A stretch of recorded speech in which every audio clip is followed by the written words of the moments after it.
Hi there, it's Jolene, and today we are going to talk about an introduction to the therapy approach Internal Family Systems, otherwise known as IFS. I just wanted to share more about it because it's a really creative approach to getting to know yourself. There's actually a really good book called No Bad Parts by Richard Schwartz that goes over this in more detail, and for therapists who want to get trained in this approach, it's actually a little bit expensive, but they get much more in depth about how to practice this. For today, we are just going to cover, just generally what it's about. This approach sees people as garlic cloves, where there are different parts of us and they may or may not be in harmony with one another. I'm going to share a picture with you here soon that illustrates these different parts that we may have within us. So in the middle is the core self. This theory has a really positive view of humanity, and it asserts that within each of us there are what's known as the 8 C's, and you can see them in the diagram. There's calmness, curiosity, compassion, connectedness, and so on. This core self can never be destroyed. It's always there within us, but it can get hidden by different parts. Exiles are the painful inner experiences that we try to avoid through various means. They give you some examples there, like shame and worthlessness, fear, pain, loneliness, and so on. That's definitely not an exhaustive list, but it gets you an idea of what exiles are all about. And since they're so painful and uncomfortable, our managers and firefighters try to come in to protect us from feeling exiles. So managers and firefighters, they both serve the same purpose, to protect us from feeling exiles. However, they go about it in different ways. Firefighters, as you can determine from its name, it wants to get rid of those painful exiles really quickly. So call to mind, a fire extinguisher. Just wants to put the fire away right away. This can look like addictions, it can even look like binge eating or self-harm or harm to others, obsessing, even fantasizing and dissociating from the present. Managers, on the other hand, they still try to protect you from feeling exiles, but they're more underlying, and some of them can even be praised by family or society. The overachiever part is very relevant for a lot of people. The caretaker or the people pleaser, the person who is constantly passive or criticizing themselves or even over planning. These things can be good, but if it's used with the intention of protecting yourself from feeling pain, that's when we use it too rigidly. So it's always an important question to ask yourself the intention behind why you do something. For instance, am I striving for academic excellence because I value learning and growing as an individual, versus I am working my butt off in school because I want to avoid the painful feelings of not being worthy or shame of not being good enough. When our parts are not in harmony, our core self, as I said earlier, gets hidden. It's like you are a bus and you are letting your managers or your firefighters take control of the steering wheel, whereas your core self kind of just takes a back seat, not even the passenger seat. This approach is getting to first understand your different parts. This is called mapping out your parts. So really sitting with yourself and taking a deeper look at, what protectors are in place and understanding, why they're there.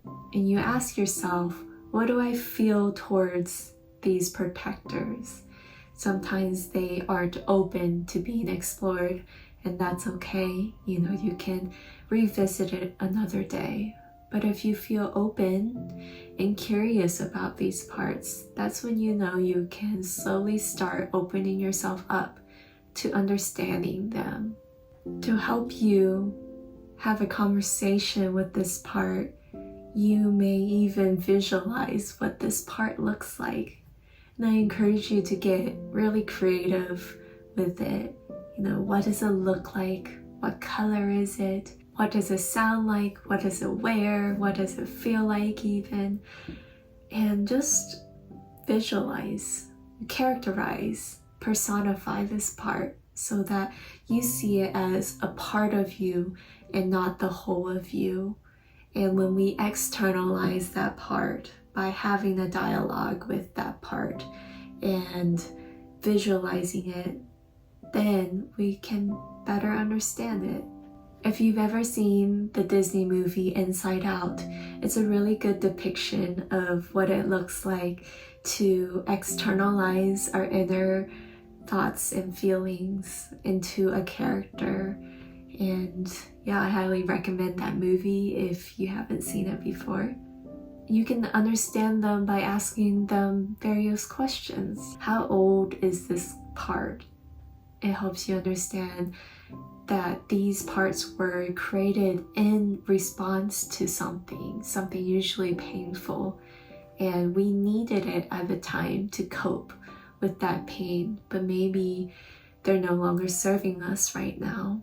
Maybe they are actually harming us in our relationships or our work life or different domains of our life. Also ask yourself, what are some feelings connected with this part? And what purpose does this part serve in your life? Where do you feel it in your body? Do you feel a tension or emptiness in a particular part of your body every time this part comes up? Can you breathe space into this part in your body? See if you can find out what your protectors fear and see if you can give it what it needs to be comforted. So asking this part, what do you need for me to know? And how can I show up for you? How can I care for you? That way, your core self can start developing understanding and compassion for this part. Maybe even some clarity. Ask this part, what would happen if you let go of this role? It's getting deep with this fear. And if it ever feels too much, come back into the present and ground yourself. You can revisit another time and with someone, with a therapist who can process this journey with you. Oftentimes, these parts of us are so old and so ingrained. They may even be that wounded child within us that never got the care they needed. And so after understanding where it's coming from and the purpose it serves, the second part is working towards compassion for its role in your life. It can be really hard to reach that point because, we often feel really annoyed or disappointed, angry even at this part for existing. But when we understand its purpose in keeping us alive and coping with the pain that we had been experiencing, it shines a new light in why this part is there and how you can comfort it. When that protector feels seen, you can ask it to take a step back, even if it's just like a tiptoe step back, and see what else comes up. The whole point of this approach is not only to have more understanding and compassion towards yourself and for others, it really gets you to find harmony within yourself, finding stability within yourself so that your core self can come out and you can navigate life with that core self. The world would be a much better place if we all lived according to our core self. And the protector parts, they can come up from time to time. They can lay dormant for hours, days, weeks, months, even years. But they may come up every once in a while. And I just wanted to normalize that because they are what we turn to cope with pain. But also know that avoidance prevents us from living our fullest life true to ourselves and to others.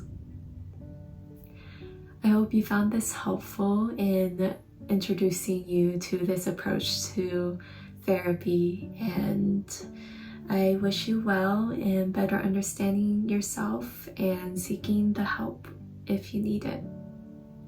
Thank you for watching, and I'll see you next time.